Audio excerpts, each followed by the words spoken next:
ओम श्री गणेशाय नमः। मित्रों, आज इस वीडियो के माध्यम से हम बात करेंगे श्री रामचरितमानस बाल कांड से ये प्रसंग लिया है मित्रों।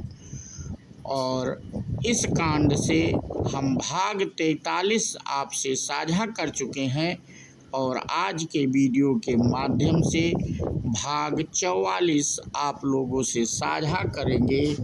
और भाग 43 में हमने ये जहाँ पर कथा संपन्न की थी उसी के आगे की कथा इस वीडियो के माध्यम से प्रारंभ करेंगे। तो बिना देरी के आज की कथा मित्रों हम प्रारंभ करते हैं।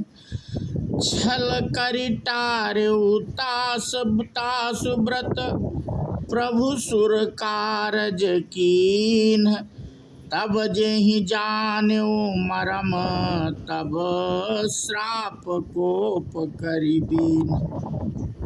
प्रभु ने छल से उस स्त्री का व्रत भंग कर देवताओं का काम किया। जब उस स्त्री ने यह भेद जाना तब उसने क्रोध करके भगवान को शाप दिया।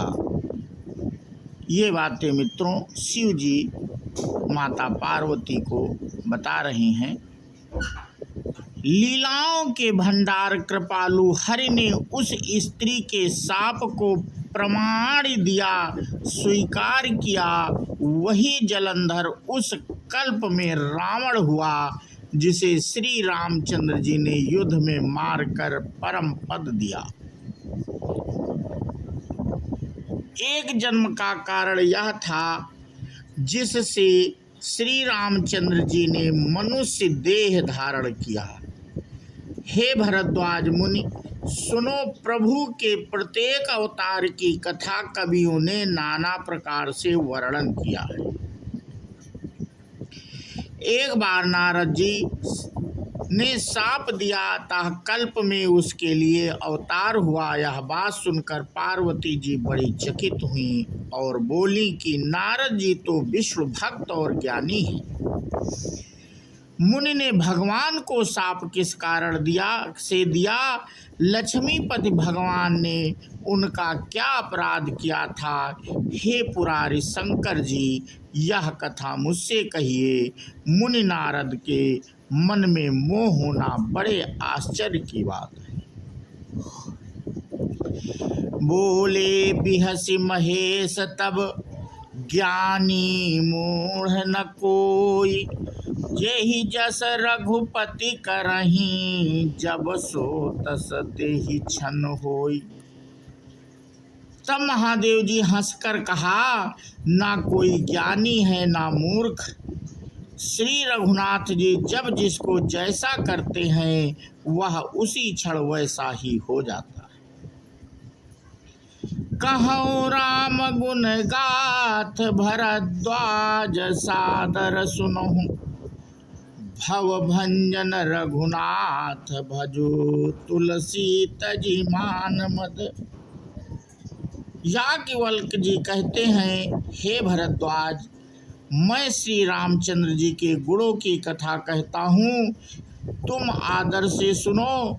तुलसीदास जी कहते हैं, मान और मद को छोड़कर आवागमन का नाश करने वाले रघुनाथ जी को भजो।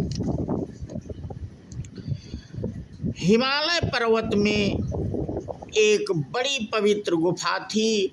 उसके समीप ही सुंदर गंगा जी बहती थी। वह परम पवित्र सुंदर आश्रम देखने पर नारद जी के मन को बहुत ही सुहावना लगा। पर्वत, नदी और वन के सुंदर विभागों को देखकर नारद जी का लक्ष्मीकांत भगवान के चरणों में प्रेम हो गया। भगवान का स्मरण करते ही उन नारद मुनि के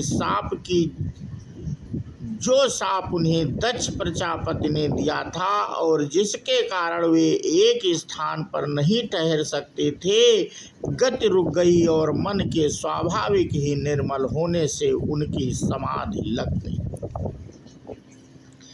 नारद मुनि की यह तपोमयी स्थिति देखकर देवराज इंद्र डर गए। उसने कामदेव को बुलाकर उसका आदर सत्कार किया और कहा कि मेरे हित के लिए तुम अपने सहायकों सहित नारद जी की समाधि भंग करने जाओ। यह सुनकर मीन ध्वज कामदेव मन में प्रसन्न होकर चल दिए। इंद्र के मन में यह डर हुआ कि देव ऋषि नारद मेरी पुरी अमरावती का निवास राज्य चाहते हैं। जगत में जो कामी और लोभी होते हैं वे कुटिल कौवे की तरह सबसे डरते हैं। सुख हाड़ लय भाग सठ स्वान निरखी मृगराज, छीन ले जनी जान जड़ तिमि सुरपति ही न लाज। जैसे मूर्ख कुत्ता सिंह को देखकर सूखी हड्डी लेकर भागे और वह मूर्ख यह समझे कि कहीं उस हड्डी को सिंह छीन न ले, वैसे ही इंद्र को नारद जी मेरा राज छीन ना लेंगे ऐसा सोचते लाज नहीं आई। जब कामदेव उस आश्रम में गए तब उसने अपनी माया से वहाँ बसंत ऋतु को उत्पन्न किया। तरह तरह के वृक्षों पर रंग बिरंगे फूल खिल गए, उन पर कोयले कूकने लगे और भौरे गुंजार करने लगे। कामाग्नि को भड़काने वाली 3 प्रकार की शीतल मंद और सुगंध सुहावनी हवा चलने लगी। रंभा आदि नवयुवती देवांगनाएं जो सब की सब काम कला में निपुण थीं, वे बहुत प्रकार की तानों की तरंगे साथ गाने लगी और हाथ में गेंद लेकर नाना प्रकार के खेल खेलने लगीं। कामदेव अपने इन सहायकों को देखकर बहुत प्रसन्न हुए और फिर उसने नाना प्रकार के माया जाल किए, परंतु कामदेव की कोई भी कला मुनि पर असर न कर सकी। तब तो पापी कामदेव अपने ही नाश के भय से डर गया। लक्ष्मीपति भगवान जिसके बड़े रक्षक हों, भला उसकी सीमा मर्यादा को कोई कैसे दबा सकता है। सहित सहाय सभीतयति मानिहारी मन मैन, गहे से जाई मुनि चरण तब कही सुठियारत बैन। तब अपने सहायकों समेत कामदेव ने बहुत डर कर और अपने मन में हार मानकर बहुत ही आर्त दीन वचन कहते हुए मुनि के चरणों को जा पकड़ा। नारद जी के मन में कुछ भी क्रोध न आया। उन्होंने प्रिय वचन कहकर कामदेव का समाधान किया। तब मुनि के चरणों में सिर नवाकर और उनकी आज्ञा पाकर कामदेव अपने सहकर्मियों सहित लौट गए।